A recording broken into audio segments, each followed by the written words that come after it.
ओम शांति 28 नवेम्बर 2024।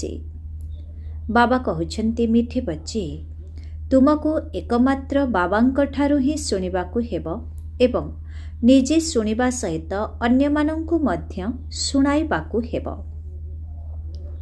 आजिर प्रश्न, बाबा तुममानंकु केउ ज्ञान देइछन्ति जाहाकू अन्यमानंकु शुणाइबाकू पड़िबो? बाबा तुममानंकु केउ ज्ञान देइछन्ति जाहाकू अन्यमानंकु शुणाइबाकू पड़िबो? उत्तर, बाबा तुममानंकु ज्ञान देइछन्ति जे तुमे आत्मा माने समस्ते भाई भाई अट। तुमको एकमात्र बाबांक स्मृति रे रहिबाकू हेबो। यही कथा को तुमे माने समस्तंकु सुनाओ, काहेकिना तुमको समग्र विश्वर आत्मा भाई मानंकर कल्याण करिबाकू हेबो। तुमे माने ही यही सेवार निमित्त अट। ओम शांति। वास्तव में ओम शांति बोली काहेकि कुहा जाई थाए? एहा आत्मार परिचय। आत्मार परिचय आत्मा ही देउछे। शरीर द्वारा आत्मा ही कथावार्ता करुछे। आत्मा बिना तो शरीर किछि करि परिबो नाही। तेणु आत्मा एही भली निजर परिचय देउछे। मु आत्मा परम पिता परमात्मांकर संतान। सेमाने तो कहि देउछन्ति अहम आत्मा शो परमात्मा। तुमको एही सबु कथा बुझा जाउछे। बाबा तो तुमको संतान बोली कहिबे ना। आत्मिक बाबा कहउछन्ति हे आत्मिक संतान माने एही कर्मेंद्रिय द्वारा तुमे माने बुझुछ। बाबा कहउछन्ति आत्मिक बाबा कहउछन्ति हे आत्मिक संतान माने एही कर्मेंद्रिय द्वारा तुमे माने बुझुछ। बाबा बुझाउछन्ति प्रथमे ज्ञान, ज्ञान परे पुणी भक्ति। एपरि नुहे जे प्रथमे भक्ति पछरे ज्ञान। प्रथमे ज्ञान दिन, भक्ति हेउछि राते। पुनः दिन केबे आसिबो? जेतेबेले भक्ति प्रति वैराग्य आसिबो। ए कथा तुममानंक बुद्धि रे रहिबा उचित। ज्ञान एवं विज्ञान दुईटी कथा अटे ना। एबे तुमे माने ज्ञानर पाठ पढ़ुछ, पुणे सत्य जुग त्रेता जुगरे तुममानंकु ज्ञानर प्रारब्ध मिलिबो। वर्तमान बाबा ज्ञान देउछन्ति जाहार प्रारब्ध पुणे सत्य जुगरे मिलिबो। ए सबु बुझिबार कथा ना। एबे बाबा तुममानंकु ज्ञान देउछन्ति। तुमे माने जानिछ पुणी आमे ज्ञान ठारो ऊर्ध्व विज्ञान अर्थात निजर घर शांति धाम को जीवो। शांति धाम को ना ज्ञान ना भक्ति कुहा जीवो, ताकू विज्ञान कुहा जाउछि। तुमे ज्ञानरो ऊर्ध्व को शांति धाम को चली जाउछ। एही सबु ज्ञान को बुद्धि रे रखिबाकू हेबो। बाबा ज्ञान देउछन्ति केउ स्थान को जीवा निमंते? भविष्यत नुआ दुनिया को जीवा पाई ज्ञान देउछन्ति। नुआ दुनिया को जीव, किंतु प्रथमे निजर घर को निश्चित जीव। मुक्ति धाम को जीवा को हेब। आत्मा माने जेउठी निवास करंती सेठा को तो निश्चित जीवे ना। यही नुआ नुआ कथा तुमे माने ही सुनुछ, आउ केही ए कथा बुझी पारिबे नाही। तुमे माने जानिछ आमे आत्मा माने आत्मिक पितांकर आत्मिक संतान अटु। आत्मिक पिलामानंकर निश्चय आत्मिक पिता आवश्यक। आत्मिक पिता एवं आत्मिक संतान। आत्मिक संतान मानंकर एकमात्र आत्मिक पिता अछन्ति। से आसी ज्ञान देउछन्ति। बाबा किपरि आसुछन्ति ताहा मध्य बुझाउछन्ति। बाबा कहउछन्ति मोते मध्य प्रकृति रे अर्थात शरीर रे प्रवेश करिबाकू पड़ुछि। एबे तुमको केवल बाबांक ठारू ही शुणिबाकू हेब।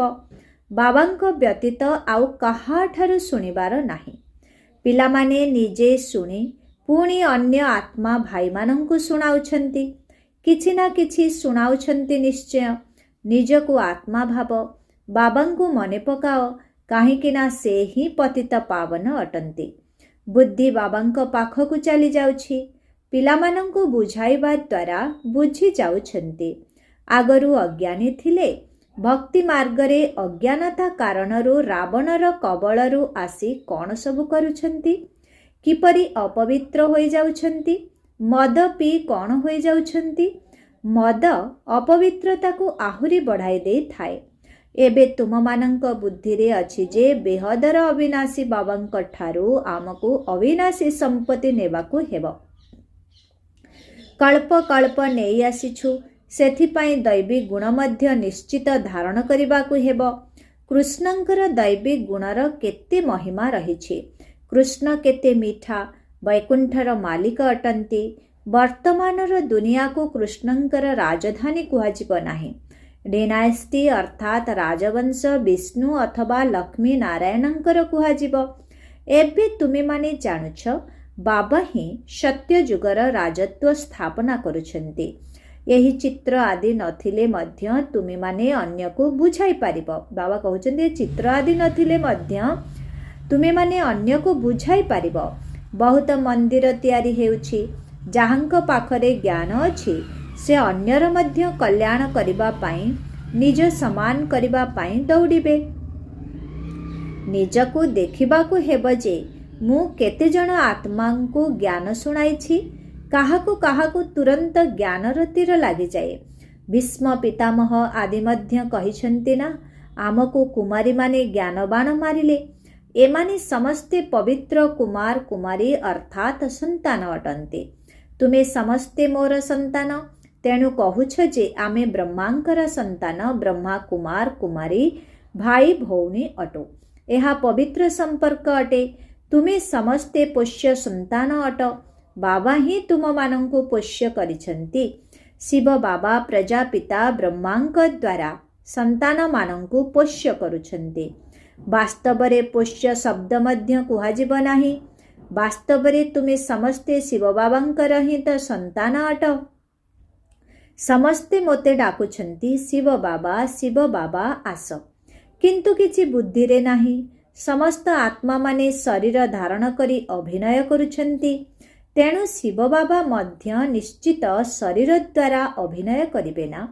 ଶିବ ବାବା ଯଦି ଅଭିନୟ ନ କରିବେ ତେବେ ସେ ମଧ୍ୟ କେଉଁ କାମକୁ ନୁହନ୍ତି। ତାଙ୍କର କିଛି ମୂଲ୍ୟ ହିଁ ରହିବ ନାହିଁ। ତାଙ୍କର ମହତ୍ଵ ଏଇଥିପାଇଁ ରହିଛି ଯେହେତୁ ସେ ସାରା ଦୁନିଆର ସଦ୍ଗତି କରୁଛନ୍ତି। ସେଥିପାଇଁ ଭକ୍ତି ମାର୍ଗରେ ତାଙ୍କର ମହିମାର ଗାନ କରୁଛନ୍ତି। ସଦ୍ଗତି ହୋଇଗଲା ପରେ ଆଉ ବାବାଙ୍କୁ ମନେ ପକାଇବା ଦରକାର ହିଁ ନାହିଁ। ସେମାନେ କେବଳ ଗଡ୍ ଫାଦର ଅର୍ଥାତ୍ ଈଶ୍ୱର ପିତା କହୁଛନ୍ତି। ତେଣୁ ଶିକ୍ଷକଙ୍କର ପରିଚୟ ମିଳିପାରୁନାହିଁ। କେବଳ କଥାରେ ରହିଯାଉଛି ଯେ ପରମ ପିତା ପରମାତ୍ମା ପବିତ୍ର କରିଲା ବାଲା ଅଟନ୍ତି। ସେମାନେ ସଦ୍ଗତି ଦାତା ବୋଲି ମଧ୍ୟ କହୁନାହାନ୍ତି। ଗାୟନ ମଧ୍ୟ କରୁଛନ୍ତି ଯେ ସମସ୍ତଙ୍କର ସଦ୍ଗତି ଦାତା ଜଣେ ଅଟନ୍ତି, କିନ୍ତୁ ବିନା ଅର୍ଥରେ କହିଦେଉଛନ୍ତି। ଏବେ ତୁମେ ଯାହା କିଛି କହୁଛ ତାହା ସବୁ ଅର୍ଥ ସହିତ। ଜାଣିଛ ଭକ୍ତି ରୂପୀ ରାତ୍ରି ଅଲଗା ଏବଂ ଜ୍ଞାନ ରୂପୀ ଦିନ ଅଲଗା ଅଟେ। ଦିନର ମଧ୍ୟ ସମୟ ଏବଂ ଭକ୍ତିର ମଧ୍ୟ ସମୟ ରହିଥାଏ। ଦିନର ମଧ୍ୟ ସମୟ ଏବଂ ଭକ୍ତିର ମଧ୍ୟ ସମୟ ରହିଥାଏ। ଏହା ବେହଦର କଥା। ତୁମମାନଙ୍କୁ ବେହଦର ଜ୍ଞାନ ମିଳୁଛି। ଅଧାକଳ୍ପ ଦିନ ଏବଂ ଅଧାକଳ୍ପ ରାତି। ବାବା କହୁଛନ୍ତି ମୁଁ ରାତିକୁ ଦିନ କରିବାକୁ ଆସୁଛି। ତୁମେ ଜାଣିଛ ଅଧାକଳ୍ପ ରାବଣର ରାଜ୍ୟ ଚାଲୁଛି, ଯେଉଁଠି ଅନେକ ପ୍ରକାରର ଦୁଃଖ ରହିଛି। ପୁଣି ବାବା ନୂଆ ଦୁନିଆ ସ୍ଥାପନ କରିବା ପାଇଁ ଆସିଛନ୍ତି, ଯେଉଁଠାରେ କେବଳ ସୁଖ ହିଁ ସୁଖ ମିଳିଥାଏ। ଏ କଥା ମଧ୍ୟ କହନ୍ତି ଯେ ଏହା ସୁଖ ଏବଂ ଦୁଃଖର ଖେଳ ଅଟେ। ସୁଖ ଅର୍ଥ ରାମ, ଦୁଃଖ ଅର୍ଥ ରାବଣ। ରାବଣ ଉପରେ ବିଜୟ ପ୍ରାପ୍ତ କରୁଛ, ତେଣୁ ରାମରାଜ୍ୟ ଆସୁଛି। ପୁଣି ଅଧାକଳ୍ପ ପରେ ରାବଣ ରାମରାଜ୍ୟ ଉପରେ ବିଜୟ ପ୍ରାପ୍ତ କରି ନିଜର ରାଜ୍ୟ କରିଥାଏ। ଆଚ୍ଛା, ବାବା କହୁଛନ୍ତି ରାବଣ ଉପରେ ବିଜୟ ପ୍ରାପ୍ତ କରୁଛ। ବାବା କହୁଛନ୍ତି ସୁଖ ଅର୍ଥ ରାମ, ଦୁଃଖ ଅର୍ଥ ରାବଣ। ରାବଣ ଉପରେ ବିଜୟ ପ୍ରାପ୍ତ କରୁଛ, ତେଣୁ ରାମରାଜ୍ୟ ଆସୁଛି। ପୁଣି ଅଧାକଳ୍ପ ପରେ ରାବଣ ରାମରାଜ୍ୟ ଉପରେ ବିଜୟ ପ୍ରାପ୍ତ କରି ପୁଣି ରାବଣ ପୁଣି ଅଧାକଳ୍ପ ପରେ ରାବଣ ରାମରାଜ୍ୟ ଉପରେ ବିଜୟ ପ୍ରାପ୍ତ କରି ନିଜର ରାଜ୍ୟ କରିଥାଏ। ତୁମେମାନେ ଏବେ ମାୟା ଉପରେ ବିଜୟ ପ୍ରାପ୍ତ କରୁଛ। ପ୍ରତି ଅକ୍ଷର ତୁମେମାନେ ଅର୍ଥ ସହିତ କହୁଛ। ଏହା ହେଲା ତୁମର ଈଶ୍ୱରୀୟ ଭାଷା, ଯାହାକୁ କେହି ବି ବୁଝିପାରିବେ ନାହିଁ।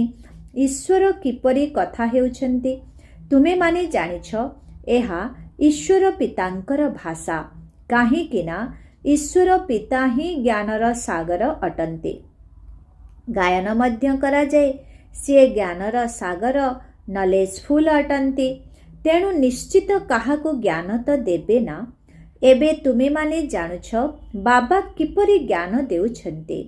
ନିଜର ପରିଚୟ ଦେବା ସହିତ ସୃଷ୍ଟିଚକ୍ରର ଜ୍ଞାନ ମଧ୍ୟ ଦେଉଛନ୍ତି, ଯେଉଁ ଜ୍ଞାନ ଦ୍ୱାରା ଆମେ ଚକ୍ରବର୍ତ୍ତୀ ରାଜା ହେଉଛୁ। ସ୍ୱଦର୍ଶନ ଚକ୍ର ଅଟେ ନା।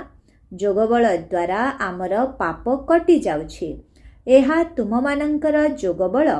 ଅହିଂସକ ଚକ୍ର ଅଟେ। ମୁଣ୍ଡ କାଟିବାର ଚକ୍ର ହିଂସକ ଚକ୍ର ଅଟେ। ଅଜ୍ଞାନୀ ମନୁଷ୍ୟ ଜଣେ ଅନ୍ୟ ଜଣଙ୍କର ମୁଣ୍ଡ କାଟିଥାନ୍ତି। ତୁମେମାନେ ଏହି ସ୍ୱଦର୍ଶନ ଚକ୍ରକୁ ଜାଣିବା ଦ୍ୱାରା ରାଜତ୍ୱ ପାଉଛ। କାମ ମହାଶତ୍ରୁ ଅଟେ, ଯାହାଦ୍ୱାରା ଆଦି ମଧ୍ୟ ଅନ୍ତ ଦୁଃଖ ମିଳୁଛି। ତାହା ହେଲା ଦୁଃଖର ଚକ୍ର। ତୁମମାନଙ୍କୁ ବାବା ଏହି ଚକ୍ରର ଜ୍ଞାନ ବୁଝାଉଛନ୍ତି, ସ୍ୱଦର୍ଶନ ଚକ୍ରଧାରୀ କରିଦେଉଛନ୍ତି। ଶାସ୍ତ୍ରରେ ତ କେତେ କଥା ଲେଖି ଦେଇଛନ୍ତି। ତୁମମାନଙ୍କୁ ଏବେ ସେସବୁ ଭୁଲିବାକୁ ପଡ଼ୁଛି। ଏବେ କେବଳ ଏକମାତ୍ର ବାବାଙ୍କୁ ମନେ ପକାଇବାକୁ ହେବ, କାହିଁକି ନା ବାବାଙ୍କ ଠାରୁ ହିଁ ସ୍ୱର୍ଗର ସମ୍ପତ୍ତି ନେବୁ। ଯୋଗବଳ ଦ୍ୱାରା ନେବାକୁ ହେବ। କେତେ ସହଜ। ବେହଦର ବାବା ନୂଆ ଦୁନିଆ ସ୍ଥାପନ କରୁଛନ୍ତି। ତେଣୁ ସମ୍ପତ୍ତି ନେବା ପାଇଁ ହିଁ ଯୋଗ କରୁଛ। ଏହା ହେଉଛି ମନ୍ମନା ଭବ, ମଧ୍ୟାଜି ଭବ। ବାବା ଏବଂ ବାବାଙ୍କ ସମ୍ପତ୍ତିକୁ ସ୍ମରଣ କରି ପିଲାମାନଙ୍କର ଖୁସିର ପାରଦ ଚଢ଼ି ରହିବା ଉଚିତ। ଆମେ ବେହଦ ବାବାଙ୍କର ସନ୍ତାନ ଅଟୁ। ବାବା ସ୍ୱର୍ଗର ସ୍ଥାପନା କରୁଛନ୍ତି। ଆମେ ସ୍ୱର୍ଗରେ ମାଲିକ ଥିଲୁ, ପୁଣି ନିଶ୍ଚିତ ହେବୁ। ପୁଣି ତୁମେମାନେ ହିଁ ନର୍କବାସୀ ହେଉଛ। ସତୋପ୍ରଧାନ ଥିଲ, ଏବେ ତମୋ ପ୍ରଧାନ ହୋଇଯାଇଛ। ଭକ୍ତି ମାର୍ଗରେ ମଧ୍ୟ ଆମେ ହିଁ ଆସିଥିଲୁ। ଆମେ ଅଲରାଉଣ୍ଡ ଚକ୍ର ଲଗାଇଛୁ। ଆମେ ଭାରତବାସୀ ହିଁ ସୂର୍ଯ୍ୟବଂଶୀ ଥିଲୁ, ପୁଣି ଚନ୍ଦ୍ରବଂଶୀ, ବୈଶ୍ୟବଂଶୀ ହୋଇ ତଳକୁ ଖସି ଆସିଛୁ। ଆମେ ଭାରତବାସୀ ଦେବୀ ଦେବତା ଥିଲୁ, ପୁଣି ଆମେ ହିଁ ତଳକୁ ଖସିଛୁ। ତୁମେମାନେ ଏବେ ସବୁ କଥା ଜାଣୁଛ। ବାମ ମାର୍ଗରେ ଯାଇ କେତେ ଛି ଛି ପତିତ ହୋଇଯାଉଛ। ମନ୍ଦିରରେ ମଧ୍ୟ ଏପରି ଛି ଛି ବିକାରୀ ଚିତ୍ର ତିଆରି କରାଯାଇଛି। ପୂର୍ବରୁ ଘଡ଼ିରେ ମଧ୍ୟ ଏପରି ଚିତ୍ର କରୁଥିଲେ। ଏବେ ଜାଣୁଛ ଆମେ କେତେ ଗୁଲଗୁଲ ଅର୍ଥାତ୍ ଫୁଲ ସଦୃଶ ଥିଲୁ, ପୁଣି ଆମେ ହିଁ ପୁନର୍ଜନ୍ମ ନେଇ ନେଇ କେତେ ଛି ଛି ହୋଇଯାଇଛୁ। ଏମାନେ ଯେତେବେଳେ ସତ୍ୟଯୁଗର ମାଲିକ ଥିଲେ, ସେତେବେଳେ ଦୈବୀ ଗୁଣଧାରୀ ମନୁଷ୍ୟ ଥିଲେ। ଏବେ ଆସୁରୀ ଗୁଣଧାରୀ ହୋଇଯାଇଛନ୍ତି। ନଚେତ୍ ରୂପରେ ତ କୌଣସି ଫରକ ନାହିଁ। ବାସ୍ତବରେ କୌଣସି ଲାଞ୍ଜ ଅଥବା ଶୁଣ୍ଢଧାରୀ ମନୁଷ୍ୟ ନଥାନ୍ତି। ଏହା କେବଳ ଦେବତାମାନଙ୍କର ଚିହ୍ନ ଅଟେ। ବାକି ସ୍ୱର୍ଗ ତ ପ୍ରାୟ ଲୋପ ହୋଇଯାଇଛି। କେବଳ ଏହି ଚିତ୍ର ସବୁ ସ୍ମାରକୀ ରୂପରେ ଅଛି। ଚନ୍ଦ୍ରବଂଶୀଙ୍କର ମଧ୍ୟ ଚିହ୍ନ ରହିଛି। ଏବେ ତୁମେମାନେ ମାୟା ଉପରେ ବିଜୟ ପ୍ରାପ୍ତ କରିବା ପାଇଁ ଯୁଦ୍ଧ କରୁଛ। ଯୁଦ୍ଧ କରି କରି ଫେଲ୍ ହୋଇଯାଉଥିବାରୁ ଏହାର ଚିହ୍ନ ସ୍ୱରୂପ ତୀର ଏବଂ ଧନୁ ଦେଇଛନ୍ତି। କିନ୍ତୁ ବାସ୍ତବରେ ଭାରତବାସୀ ଦେବୀ ଦେବତା କୁଳର ଅଟନ୍ତି। ନଚେତ୍ ସେମାନେ କେଉଁ କୁଳର ବୋଲି ଗଣାଯିବେ? କିନ୍ତୁ ଭାରତବାସୀ ନିଜର କୁଳ ବିଷୟରେ ଜାଣିନାହାନ୍ତି, ତେଣୁ ନିଜକୁ ହିନ୍ଦୁ ବୋଲି କହିଦେଉଛନ୍ତି। ବାସ୍ତବରେ ତୁମର କୁଳ ହିଁ ଗୋଟିଏ। ଭାରତରେ ସମସ୍ତେ ଦେବତା କୁଳର ଅଟନ୍ତି, ଯାହାକି ବେହଦର ବାବା ହିଁ ସ୍ଥାପନ କରୁଛନ୍ତି। ଭାରତର ଶାସ୍ତ୍ର ମଧ୍ୟ ଗୋଟିଏ। ବର୍ତ୍ତମାନ ଡିଟି ଡିନାଏଷ୍ଟି ଅର୍ଥାତ୍ ଦୈବୀ ରାଜତ୍ୱର ସ୍ଥାପନା ହେଉଛି। ସେଥିରୁ ପୁଣି ଭିନ୍ନ ଭିନ୍ନ ଧର୍ମର ଶାଖା ବାହାରିବ। ବାବା ଦେବୀ ଦେବତା ଧର୍ମର ସ୍ଥାପନା କରୁଛନ୍ତି। ମୁଖ୍ୟ ହେଉଛି 4ଟି ଧର୍ମ, କିନ୍ତୁ ମୂଳଦୁଆ ଦେବୀ ଦେବତା ଧର୍ମ। ସମସ୍ତ ଆତ୍ମା ମୁକ୍ତିଧାମର ନିବାସୀ ଅଟନ୍ତି। ତୁମେମାନେ ପୁଣି ଦେବତାଙ୍କର ଶାଖାକୁ ଚାଲିଯିବ। ଭାରତର ଦେବୀ ଦେବତା ଧର୍ମର ସଂଖ୍ୟା ସୀମିତ ଅର୍ଥାତ୍ 33 କୋଟି, କିନ୍ତୁ ଅନ୍ୟ କୌଣସି ଧର୍ମର ସଂଖ୍ୟା ସୀମାବଦ୍ଧ ନଥାଏ। ପୁଣି ସେଥିରୁ ଅନ୍ୟ ଧର୍ମ ଡ୍ରାମାର ଯୋଜନା ଅନୁସାରେ ସ୍ଥାପନା ହୋଇଛି। ଭାରତର ଅସଲ ଧର୍ମ ହେଉଛି ଦୈବୀ ଧର୍ମ, ଯାହାର ସ୍ଥାପନାକର୍ତ୍ତା ମଧ୍ୟ ବାବା ଅଟନ୍ତି। ପୁଣି ନୂଆ ନୂଆ ପତ୍ର ବାହାରୁଛି। ଏହା ହେଉଛି ଈଶ୍ୱରୀୟ ବୃକ୍ଷ। ବାବା କହୁଛନ୍ତି, ମୁଁ ଏହି ବୃକ୍ଷର ବୀଜ ଅଟେ। ଏହା ହେଉଛି ମୂଳଦୁଆ। ପୁଣି ସେଥିରୁ ଶାଖା ପ୍ରଶାଖା ବାହାରୁଛି। ମୁଖ୍ୟ କଥା ହେଉଛି ଆମେ ସବୁ ଆତ୍ମାମାନେ ଭାଇ ଭାଇ ଅଟୁ। ସବୁ ଆତ୍ମାମାନଙ୍କର ପିତା କେବଳ ଜଣେ। ସମସ୍ତେ ତାଙ୍କୁ ହିଁ ମନେ ପକାଉଛନ୍ତି। ଏବେ ବାବା କହୁଛନ୍ତି, ତୁମେମାନେ ଏହି ଆଖି ଦ୍ୱାରା ଯାହା କିଛି ଦେଖୁଛ ସବୁ କିଛି ଭୁଲିବାକୁ ହେବ। ଏହା ବେହଦର ବୈରାଗ୍ୟ। ସଂସାରରେ ହଦର ଅର୍ଥାତ୍ ବିନାଶୀ ବୈରାଗ୍ୟ କରୁଛନ୍ତି। କେବଳ ଘରଦ୍ୱାରର ବୈରାଗ୍ୟ କରିଥାନ୍ତି। ତୁମର ତ ସମଗ୍ର ପୁରୁଣା ଦୁନିଆ ପ୍ରତି ବୈରାଗ୍ୟ ଆସୁଛି। ଭକ୍ତି ପରେ ପୁରୁଣା ଦୁନିଆର ବୈରାଗ୍ୟ। ପୁଣି ଆମେ ନୂଆ ଦୁନିଆକୁ ଯିବା, ଭାୟା ଶାନ୍ତି ଧାମ। ବାବା ମଧ୍ୟ କହୁଛନ୍ତି, ଏହି ପୁରୁଣା ଦୁନିଆ ଭସ୍ମ ହେବ। ଏହି ପୁରୁଣା ଦୁନିଆରେ ଏବେ ମନ ଲଗାଇବା ଉଚିତ ନୁହେଁ। ତୁମକୁ ଯୋଗ୍ୟ ହେବା ପର୍ଯ୍ୟନ୍ତ ଏହିଠାରେ ହିଁ ରହିବାକୁ ହେବ। ନିଜ ନିଜର ହିସାବ କିତାବ ସବୁ ଚୁକ୍ତ କରିବାକୁ ହେବ। ତୁମେମାନେ ଅଧାକଳ୍ପ ପାଇଁ ସୁଖ ଜମା କରୁଛ, ଯାହାର ନାମ ଶାନ୍ତିଧାମ, ସୁଖଧାମ। ପ୍ରଥମେ ସୁଖ ପରେ ଦୁଃଖ ହେଉଛି। ବାବା ବୁଝାଉଛନ୍ତି, ଯେଉଁ ନୂଆ ନୂଆ ଆତ୍ମାମାନେ ଉପରୁ ଆସୁଛନ୍ତି, ଯେପରି ଖ୍ରୀଷ୍ଟଙ୍କର ଆତ୍ମା ଆସିଲେ ତାଙ୍କୁ ପ୍ରଥମେ ଦୁଃଖ ମିଳେ ନାହିଁ। ଏହି ଖେଳ ହିଁ ହେଉଛି ପ୍ରଥମେ ସୁଖ ପରେ ଦୁଃଖର। ଯେଉଁମାନେ ନୂଆ ନୂଆ ଆସୁଛନ୍ତି ସେମାନେ ହେଲେ ସତୋପ୍ରଧାନ। ଯେପରି ତୁମର ସୁଖର ପରିଣାମ ଅଧିକ, ସେହିପରି ଅନ୍ୟ ସମସ୍ତଙ୍କର ଦୁଃଖର ପରିମାଣ ଅଧିକ।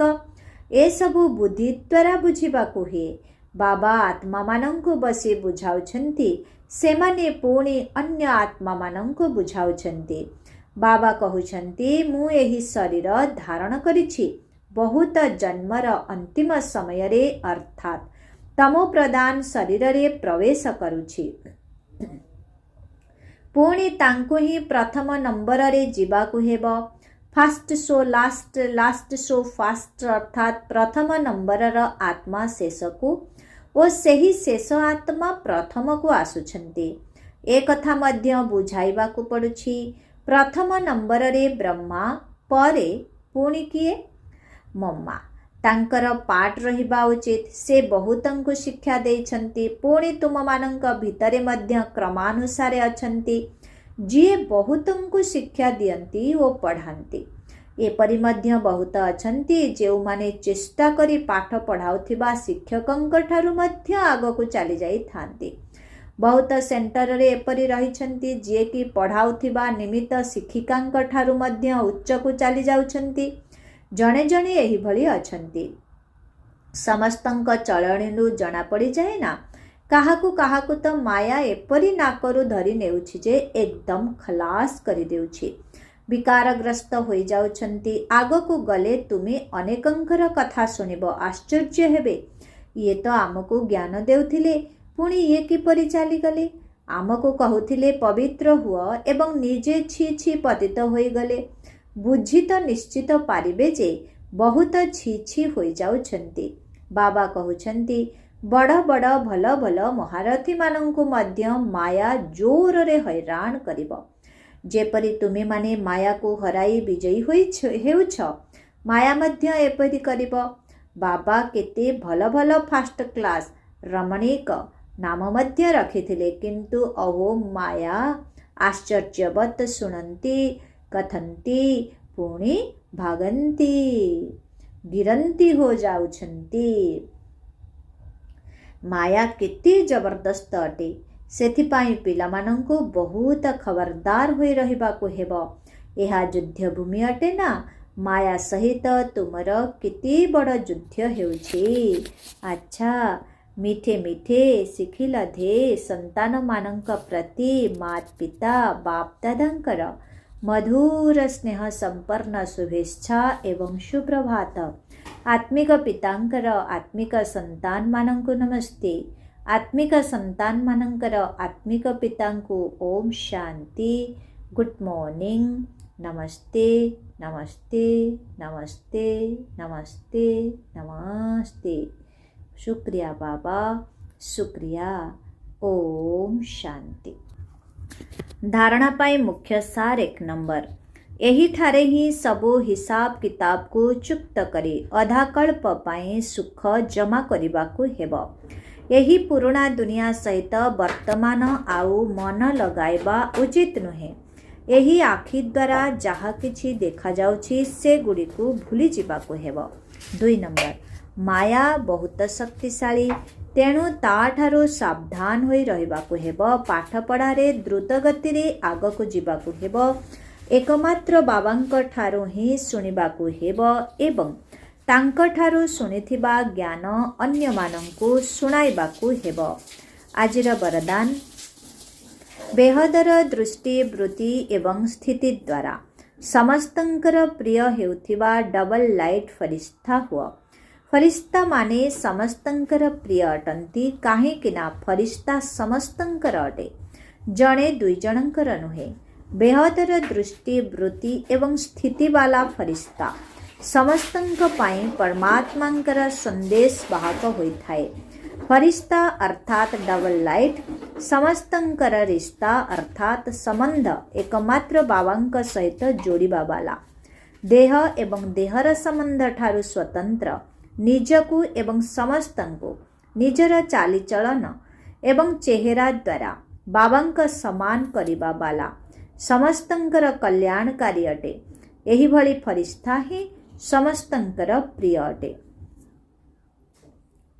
आजिर स्लोगन जेतेबेले तुम मानंकर चेहरा द्वारा बाबांकर चरित्र देखा जिवो सेतेबेले जाई समाप्ति हेबो। जेतेबेले तुम मानंकर चेहरा द्वारा बाबांकर चरित्र देखा जिवो सेतेबेले जाई समाप्ति हेबो। ओम शांति।